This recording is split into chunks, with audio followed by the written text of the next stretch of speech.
Hello and welcome. In this Lok Sabha election, by far the most complex election is being fought in Maharashtra. New alignments, new parties, friends turn foes, foes turn friends. To try and get a sense of how the Deputy Chief Minister of Maharashtra, Devendra Fadnavis, is viewing the battle for 2024. We're at his residence currently and he's joining us in the middle of a hectic campaign trail. Thank you very much, Fadnavis ji, for joining Sahil and me at your residence in Mumbai. Thank you.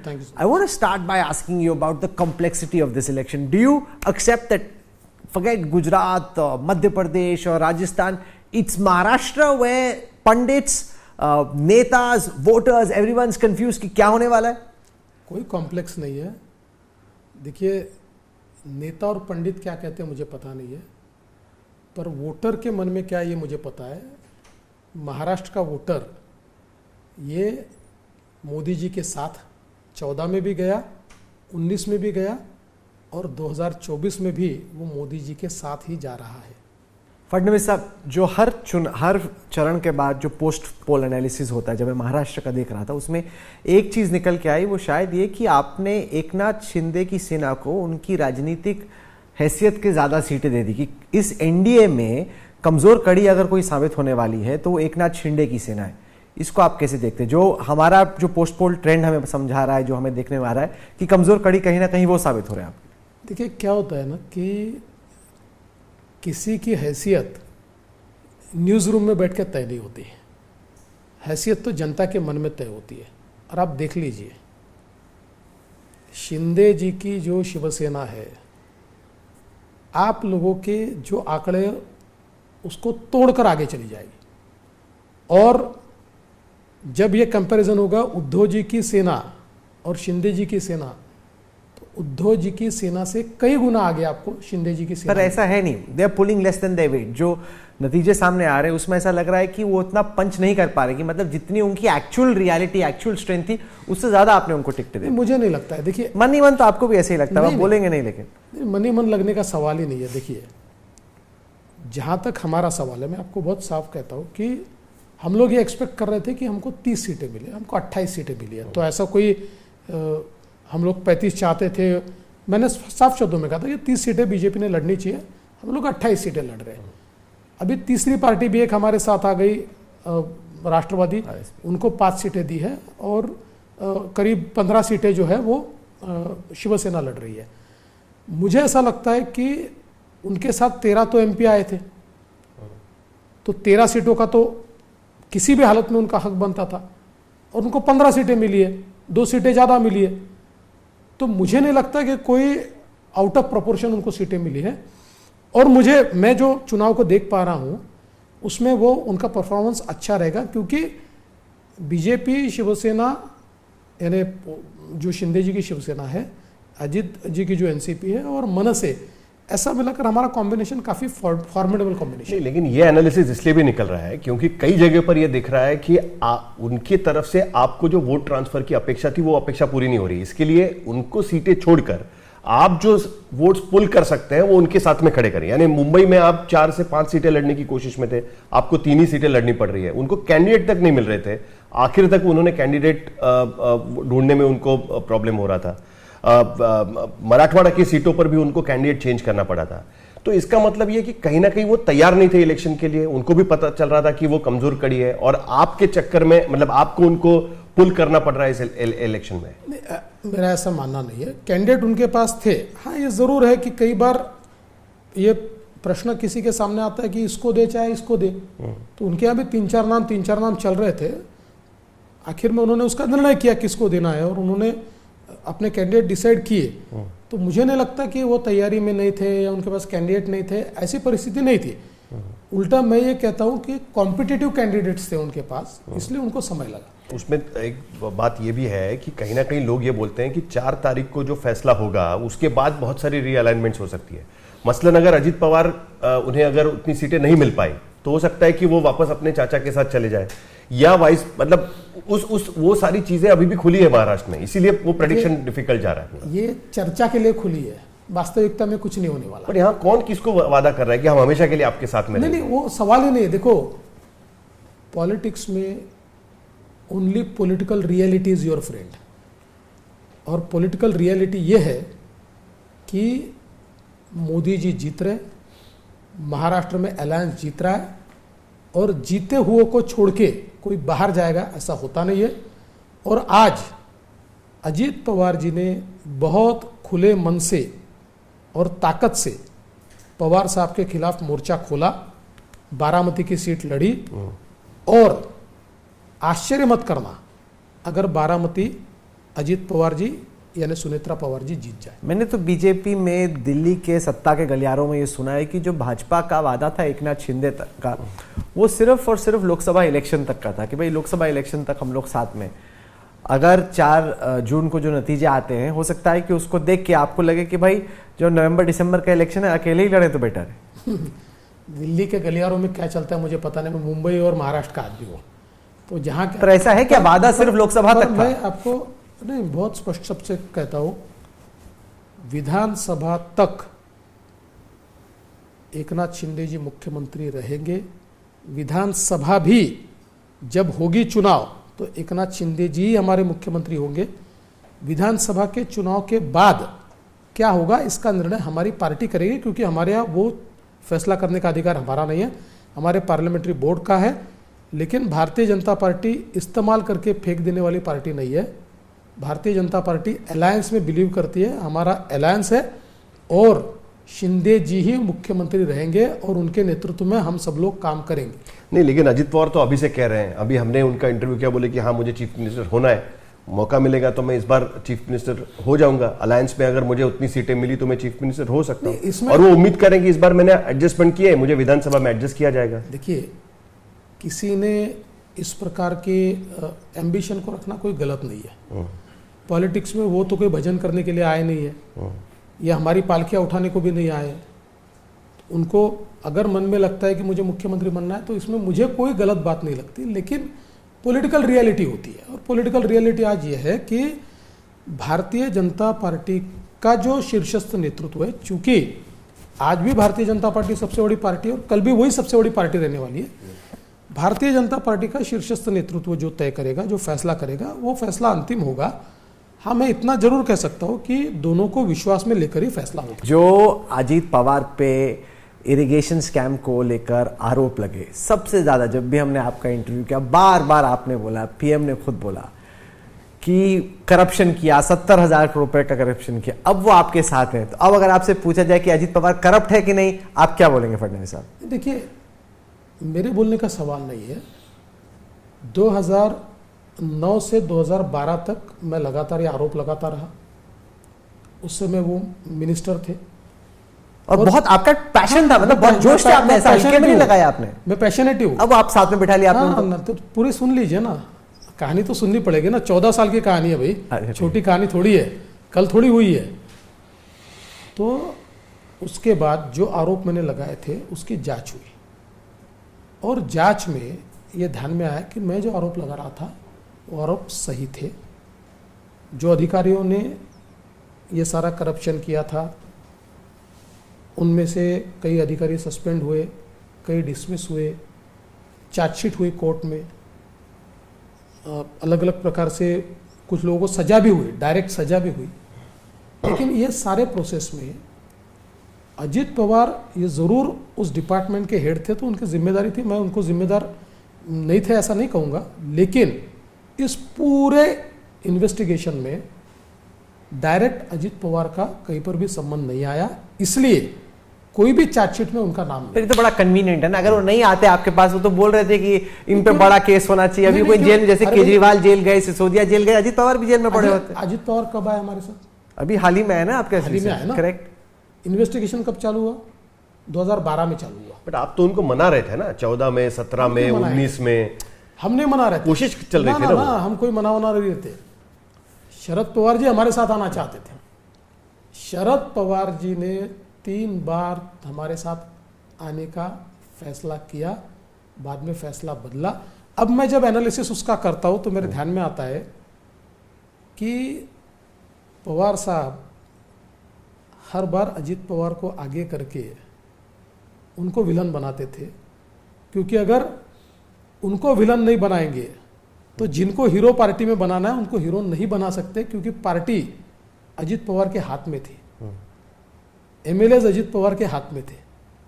तो अजित पवार का cloud वैसे तो कम नहीं किया जा सकता था, इसलिए बार बार वो पार्टी में और लोगों के सामने अजित पवार को विलन बनाते थे, ताकि घर पे कोई दूसरा हीरो बने और उनके हाथ में पार्टी जाए। आपका खुद का पर्सनल इमेज और जो पॉलिटिकल एडजस्टमेंट्स आपको पार्टी के लिए करने पड़ रहे हैं, उससे हो यह रहा है कि चीफ मिनिस्टर तो एकनाथ शिंदे बन रहे हैं, अजित पवार को क्लीन चिट मिल रही है, लेकिन बदनामी आपकी हो रही है, आप पर सवाल उठे क्योंकि आप एक क्लीन इमेज लेके आए थे, राजनीति बदलने के लिए आए थे, फ्रेश राजनीतिक चेहरा लेकर आप महाराष्ट्र में आए हुए थे। ये बात आपको नहीं लगती थोड़ी खलती नहीं है कि यार मैं बहुत मौत भुगत रहा हूं इस सब चक्कर में? नहीं, कोई देखिए, मेरा कोई पर्सनल एजेंडा ही नहीं है। मेरा एजेंडा ये पार्टी है और मेरी पॉलिटिकल थिंकिंग बहुत क्लियर है। जो मैंने किया वो मेरी पार्टी के लिए किया, कन्विक्शन के साथ किया, और ये जो पार्टियां साथ में लाई है उस समय भी मुझे पता है और मेरे वोटर को भी ये पता है और मेरे कार्यकर्ताओं को भी ये पता है। हो सकता है मेरे कार्यकर्ताओं को मन से लगता होगा, मेरे वोटर को भी लगता है कि क्यों इस प्रकार से इतनी पार्टियां लेकर हम लोग चल रहे हैं, लेकिन उनको ये पता है कि जब मोदी जी को आइसोलेट करने का प्रयास हो रहा है और सब मिलकर मोदी जी को घेरना चाहते हैं, ऐसे समय मोदी जी की ताकत बढ़ाना जरूरी है, ऐसे समय अलायंसेस करना जरूरी है, ऐसे समय जो साथ में आते हैं उनको साथ में लेकर for larger good, for greater good हम लोगों को ये सारी चीजें करना जरूरी है। हम लोग वो कर रहे हैं, इसलिए कोई कंफ्यूजन नहीं। Do you miss chief ministership? Do you miss it? बहुत मुश्किल है महाराष्ट्र में, यह रिकॉर्ड है राहुल कि 5 साल लगातार चीफ मिनिस्टरशिप महाराष्ट्र में सालों तक किसी को नहीं मिली थी। मेरे ख्याल से वसंतराव नाइक के बाद आप होंगे कि जिन्होंने पूरा 5 साल चीफ मिनिस्टरशिप लेगी। Do you miss chief ministership? आपने देखा, मैं विपक्ष का नेता बना चीफ मिनिस्टरशिप के बाद। आप महाराष्ट्र के इतिहास में देखिए, चीफ मिनिस्टरशिप के बाद विपक्ष का नेता बनता है कोई, एक राणे साहब को छोड़ दीजिए, तो क्या परिस्थिति होती है। मैंने एक दिन में चोला बदला और मुझे लगता है कि शायद मेरे अपोजिशन वाले लोग ये कहते होंगे कि चीफ मिनिस्टर ठीक था, ये लीडर ऑफ अपोजिशन बहुत डेंजरस आदमी है। तो मैं एक दिन में चोला बदल के उस रोल में जाता हूँ और पिछले रोल की तरफ मुड़कर नहीं देखता। अब मैं डिप्टी चीफ मिनिस्टर हूँ, मेरे पार्टी ने जिम्मेदारी दी है सरकार चलाने की, मुखिया शिंदे जी है, निर्णय शिंदे जी करेंगे, लेकिन मेरी पार्टी का जो वजूद है और मेरी पार्टी का जो थिंकिंग है, उस थिंकिंग को इस गवर्नमेंट में प्रोटेक्ट करना ये मेरी जिम्मेदारी है और मैं बहुत ताकत के साथ कर रहा हूँ। नहीं, but this is like the tail wagging the dog. सारी शक्ति आपके पास है, ज़्यादा संख्या आपके पास है, सारे संसाधन आपके पास है, सेंट्रल में गवर्नमेंट आपके पास है, तो कहीं ना कहीं ये तो एक कैलिब्रेशन में इशू होगा ना कि सारी पावर आपके पास है, बॉस वो है, उनके डेप्यूटी आप है। क्या फ़र्क पड़ता है इससे? मुझे एक बात बताइए कि अल्टीमेटली अगर गवर्नमेंट चलाना है और अलायंस की गवर्नमेंट चलाना है तो कोई ना कोई कॉम्प्रोमाइज़ तो आपको करना पड़ेगा, और मुझे लगता है कि महाराष्ट्र के हित में हमने ये कॉम्प्रोमाइज़ किया है।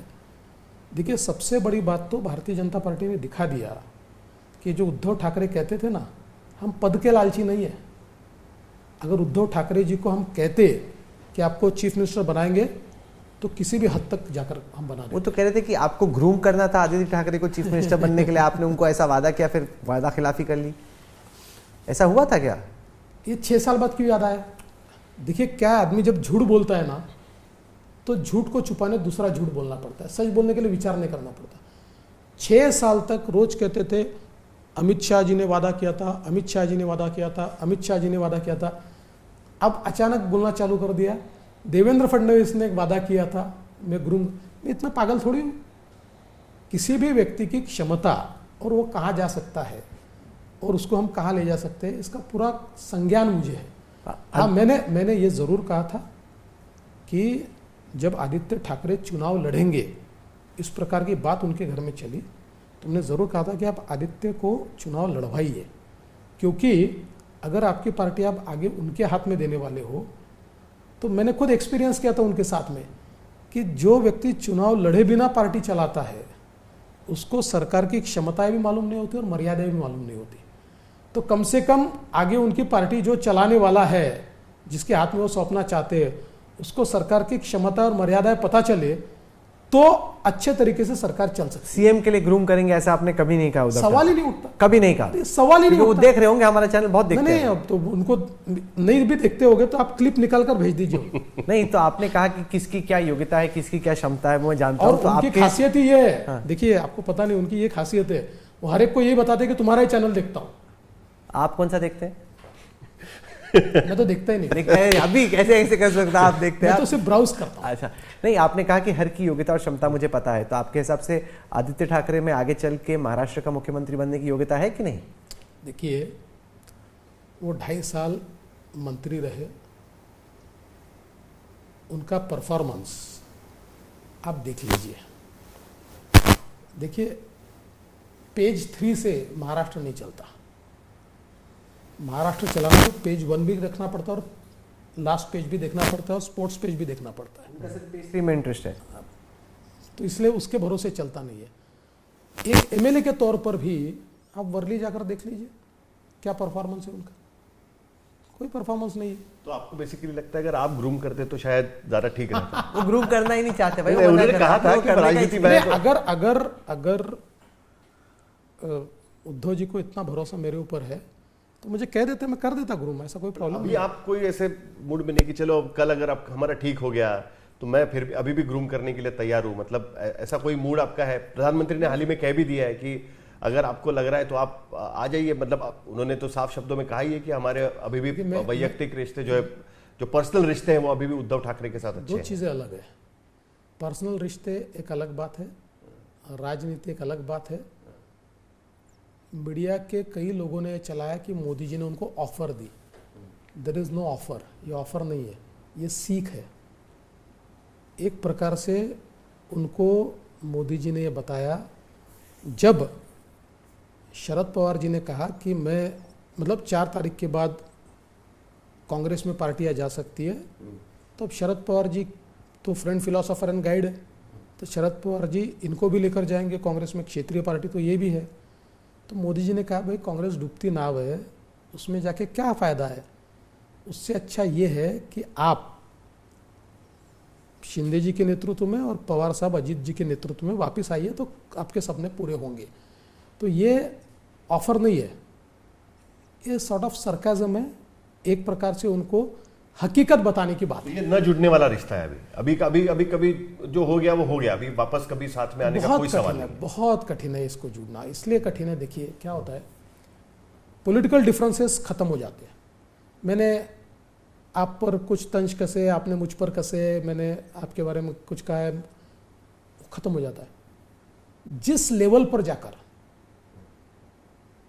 और जितने गंदे तरीके से आज उद्धव ठाकरे प्रधानमंत्री जी पर बोलते हैं, मतलब कई बार मुझे लगता है कि दिल्ली के नेता या गली के नेता है। भाई एक पार्टी के प्रेसिडेंट है वो, गली का नेता भी ग्राम पंचायत के चुनाव में जिन शब्दों का इस्तेमाल नहीं करता, उन शब्दों का इस्तेमाल वो और उनके चेले चपाटे ये मोदी जी के लिए करते हैं। तो हमारा कार्यकर्ता ये सहन नहीं कर सकता। पर परिस्थितियां बदलती हैं। अगर जब आप अजीत पवार पे इतने बड़े स्कैम के आरोप लगा रहे थे, उस टाइम पे कहते कि हो सकता है अजीत पवार आपसे जुड़े, आप भी कहते हो ही नहीं सकता, असंभव। नहीं, वो सब ठीक है, लेकिन मैंने इसीलिए कहा कि पॉलिटिकल डिफरेंसेस खत्म हो सकते हैं।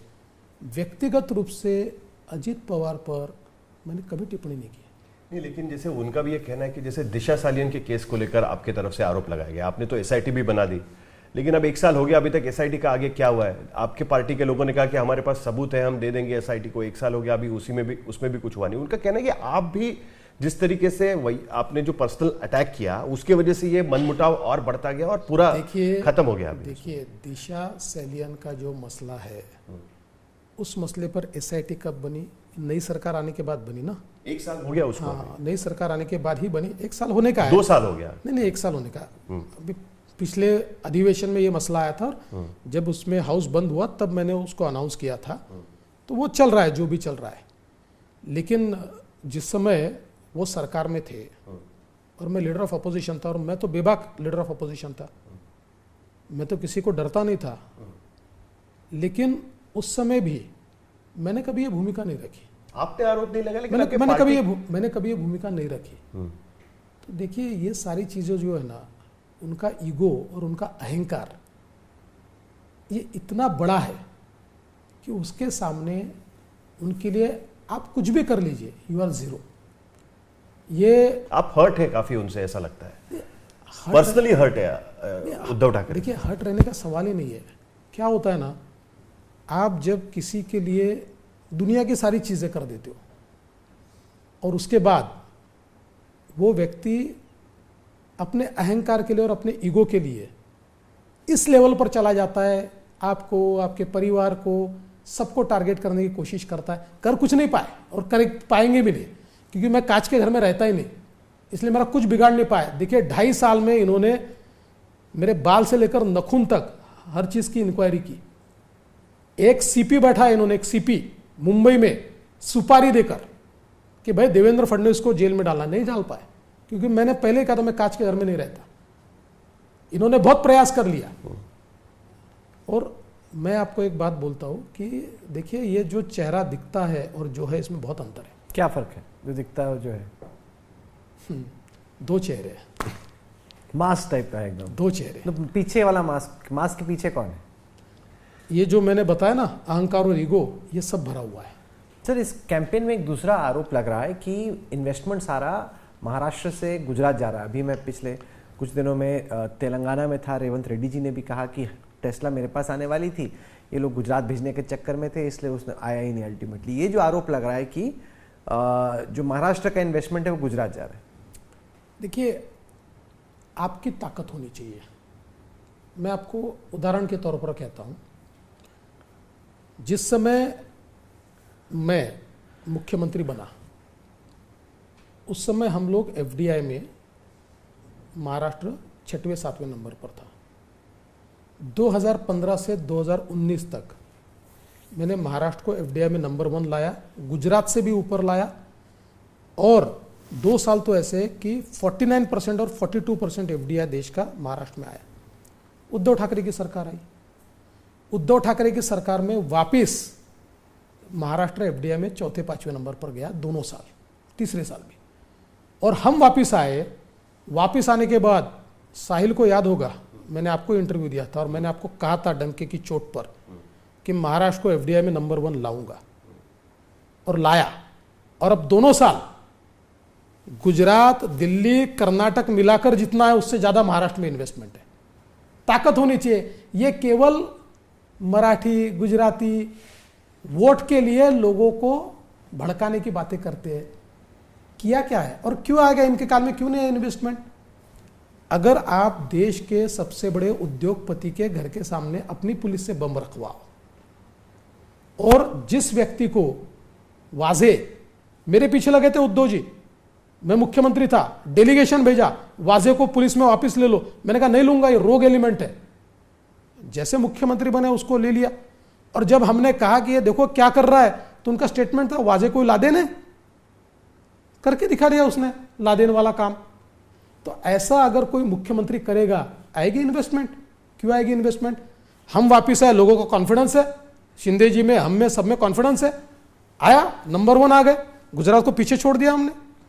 बट अपने एंटिलिया का एग्जांपल दे रहे हैं, उस दिन हमने देखा कि उसी केस में जो आरोपी है प्रदीप शर्मा, वो तो एकनाथ शिंदे के जो कैंडिडेट है उनके प्रचार के लिए उनकी फाउंडेशन लगी हुई थी वहां पर। कहीं ना कहीं आपको लगता है कि एकनाथ शिंदे की तरफ से जो कैंडिडेट्स आए हैं, आपको उनको ये बातें बतानी चाहिए कि उसका असर हमारे यहाँ पर इन्वेस्टमेंट पे पड़ सकता है? रविंद्र वाइकर अभी कहते हैं कि मेरे पास 2 ऑप्शन थे, जेल जाऊं या पार्टी बदलूं। प्रदीप शर्मा वहां पर उनका कैंपेन कर रहे हैं। देखिए, अभी मुझे तो इस बारे में पता नहीं, पर होगा तो मैं शिंदे जी को जरूर बताऊंगा। मैं बीजेपी की ओर से इतना स्पष्ट रूप से कहता हूं कि हम लोगों को किसी क्रिमिनल की आवश्यकता नहीं है, हम लोगों को किसी ऐसे एलिमेंट की आवश्यकता नहीं है। वोट हमको लोग मोदी जी की ओर देखकर दे रहे हैं। हमको चुनाव जो जीतना है, वो चुनाव हम मोदी जी के काम पर और मोदी जी के नाम पर जीतेंगे। एक आखिरी सवाल, क्या आपने मोदी जी को या अमित शाह जी को या नड्डा जी को कुछ ऐसा बोला है कि देखिए अभी तो मैं पूरी ताकत लगा रहा हूँ, पूरा एफर्ट कर रहा हूँ और असेंबली इलेक्शन में भी करूँगा, उसके बाद जो भी हो जाए सर मुझे डेप्यूटी मत बनाना बस, मतलब बेशक ही बाहर ही बैठा दो पर डेप्यूटी मत बनाना, बस हो गया। मैं आपको एक बात बोलता हूँ, मैं मुख्यमंत्री बना क्यों बना? मेरी पार्टी ने बनाया इसलिए ना। उस समय भी तो 4 लोग ऐसे भी रहे होंगे कि जिनको बना सकते थे। तो जिस पार्टी ने मुझे मुख्यमंत्री बनाया, उस पार्टी ने मुझे डिप्यूटी बनने को बोला, तो मुझे इससे खुशी है, मुझे कोई गम नहीं है। और मैं आपको आगे चलकर बताता हूँ, मेरी पार्टी कल मुझे बोले कि आपको डिप्यूटी भी नहीं रहना है, आपको घर बैठना है, तो उसके लिए भी मेरी तैयारी है। शर्तों पर काम करने वाले लोग नहीं हैं हम नीचे से आए हुए लोग हैं। देवेंद्र फडणवीस ने शुरुआत ये बूथ से की हुई है, वार्ड से की हुई है, वहाँ से लेकर तो ऊपर तक हम पहुँचे हुए हैं। इसलिए पार्टी जो बोलेगी वो हम करेंगे, शर्तों पर काम करने वाले हम नहीं। फडणवीस साहब, आपने वक्त निकाला कैंपेन के बीच में, अब यहाँ पे कैंपेन पीक कर रहा है, इसके लिए बहुत बहुत शुक्रिया कि आपने हमारे लिए वक्त निकाला, आप हमसे जुड़े। Thank you so much. Thank you so much, धन्यवाद, थैंक यू।